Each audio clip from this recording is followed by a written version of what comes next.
आज की इस वीडियो में हम निफ्टी और बैंक निफ्टी के ऊपर डिस्कस करने वाले हैं, एनालाइज करने वाले हैं और जानने वाले हैं कि भाई निफ्टी और बैंक निफ्टी के लिए जो आने वाला पर्टिकुलर वीक है वो किस तरीके से रह सकता है, क्योंकि आने वाला जो पर्टिकुलर वीक है वो निफ्टी और बैंक निफ्टी के लिए काफी ज्यादा इंपॉर्टेंट रहने वाला है। तो जानने के लिए वीडियो को अंत तक जरूर देखिए। अगर गाइस अभी तक आपने चैनल को सब्सक्राइब नहीं किया है तो मेक श्योर चैनल को सब्सक्राइब कर बेल आइकन को प्रेस कर लीजिए, क्योंकि इस चैनल पर हम स्टॉक मार्केट से जुड़ी बहुत ही interesting and informative videos regular basis पर अपलोड करते हैं। चलिए इस पर डिस्कस करते हैं इस चीज को। तो जैसा कि गाइस आप सभी जानते होंगे, इंडिया के अंदर लास्ट फेज के इलेक्शन कंप्लीट हो चुके हैं। 3 तारीख से बेसिकली मंडे से एग्जिट पोल के रिजल्ट आना स्टार्ट हो जाएंगे और ट्यूसडे को बेसिकली रिजल्ट अनाउंसमेंट हो जाएगा कि भाई गवर्नमेंट कौन सी आने वाली है। तो अगेन काफी सारे लोग हैं, काफी सारे इन्वेस्टर है, ट्रेडर है, कंसर्न रेज कर रहे हैं कि भाई एग्जिस्टिंग गवर्नमेंट आएगी या नहीं आएगी, या फिर इसके अपोजिट जो गवर्नमेंट आती है तो उसका बाजार पे क्या इम्पैक्ट पड़ने वाला है। तो इस तरीके की तमाम कंफ्यूजन लोगों के माइंड में चल रही है। तो इस कंफ्यूजन को बेसिकली पहले हम दूर करते हैं। अगेन इस कंफ्यूजन को दूर करने के लिए एक थ्योरी यहाँ पर मैं इंप्लीमेंट करना चाहूंगा, दैट इज कॉल्ड डाउ थ्योरी, जिसको पिछले 7 साल से मैं कंसिस्टेंटली यूज करता हुआ रहा हूँ और वंडरफुल वर्क करती है बाजार के अंदर। डाउ थ्योरी का रूल नंबर 5 हमें ये बताता है, stock market discount all the information in advance. Basically इसको एम्फसाइज करता हूँ, इसको एक्सप्लेन करता हूँ। बेसिकली इस बाजार के अंदर जो भी इवेंट होती है ना, जो भी प्रिडिक्टेबल इवेंट होती है, वी कैन से दैट बाजार उन पर्टिकुलर इवेंट को पहले ही डिफाइन कर लेता है, पहले ही एनालाइज कर लेता है और इवेंट के अकॉर्डिंगली रिएक्ट करना स्टार्ट कर देता है।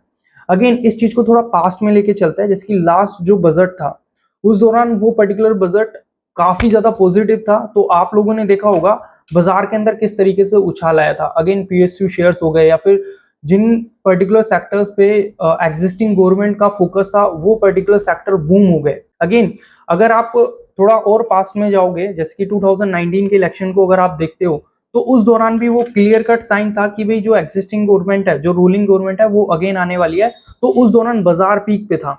अगर आप थोड़ा सा और पीछे जाते हो, अगर थोड़ा और रिमाइंड करते हो, तो जब निर्मला सीतारामन जी ने टैक्स रेट को कम किया था, जो कि कंट्री के लिए एक पॉजिटिव था, अगेन बाजार के लिए भी एक पॉजिटिव इंपैक्ट था। तो अगेन इस चीज को भी बाजार ने पहले ही डिफाइन कर लिया था, उस दौरान भी बाजार पीक पे था। अगेन अगर हम करंट सिनेरियो की बात करें, राइट नाउ निफ्टी ने जो भी कंसोलिडेट हाई बनाया था वो 22,776 का था। समवेयर निफ्टी भी अभी ऑल टाइम हाई पर ट्रेड हो रहा है, जो कि 22,530 का है। अगेन थोड़ा सा ऊपर नीचे ले सकते हैं, एग्जैक्ट तो नहीं रहेगा, लेकिन समवेयर निफ्टी भी अभी अपने ऑल टाइम हाई पर ट्रेड हो रहा है।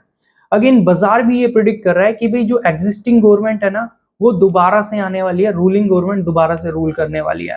क्योंकि अगेन बाजार के अंदर ऐसा होता कि भाई जो एग्जिस्टिंग गवर्नमेंट है अगर वो नहीं आती तो बाजार यहाँ से ऑलरेडी क्रैश हो चुका होता, लेकिन ऐसा नहीं हुआ। बाजार अभी भी अपने ऑल टाइम हाई पर ट्रेड हो रहा है, जो कि क्लियर कट ये साइन करता है कि भाई जो एग्जिस्टिंग गवर्नमेंट है वो दोबारा से आने वाली है।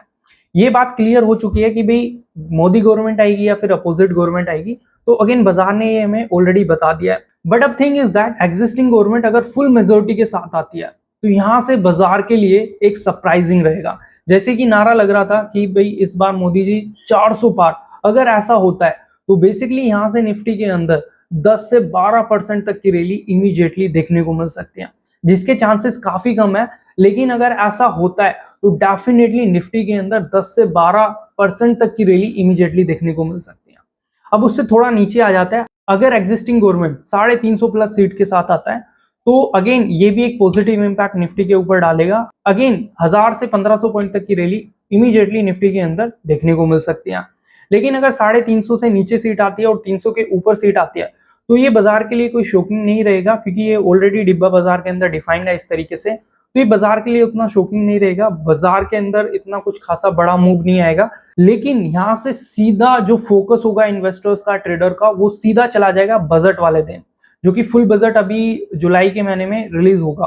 तो यहाँ से सीधा फोकस चला जाएगा बजट वाले दिन कि भाई जो एग्जिस्टिंग गवर्नमेंट है वो आ गई है, अब वो बजट पे क्या चेंज करती है, किस तरीके से प्रोजेक्शन निकालती है, किस तरीके से कैपेक्स इंक्रीज करती है, किस तरीके से ग्रोथ देख रही है, वो सारा फोकस यहाँ से हट के नेक्स्ट इवेंट पर चला जाएगा।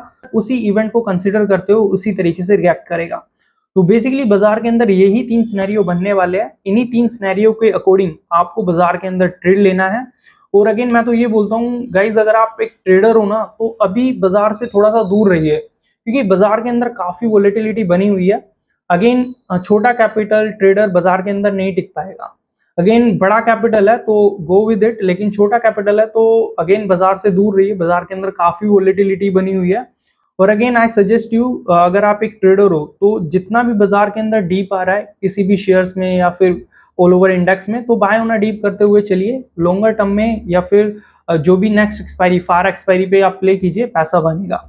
लेकिन अगर आप एक इन्वेस्टर हो तो सेम स्ट्रेटजी आप भी अप्लाई कर सकते हो। अभी थोड़ा सा क्या कर सकते हो आप, जितना भी इन्वेस्टमेंट करना चाह रहे हो तो उसका 50% अभी कर दीजिए बाजार के अंदर। अगर मोदी गवर्नमेंट उतनी खास मेजोरिटी से नहीं आती है तो थोड़ा सा डिसअपॉइंट हो सकता है, हल्का सा बाजार गिरेगा, तो उस करेक्शन में एक शानदार अपॉर्चुनिटी रहेगी, उस अपॉर्चुनिटी को ग्रैब करते हुए वहां पर आप फुल स्ट्रेंथ के साथ पैसा लगा सकते हो। तो ये छोटी सी सजेशन एंड इन्फॉर्मेशन थी which I want to share with you guys. अगर आपको वीडियो पसंद आई तो make sure like and comment जरूर करना, and don't forget to subscribe the channel. Thank you so much.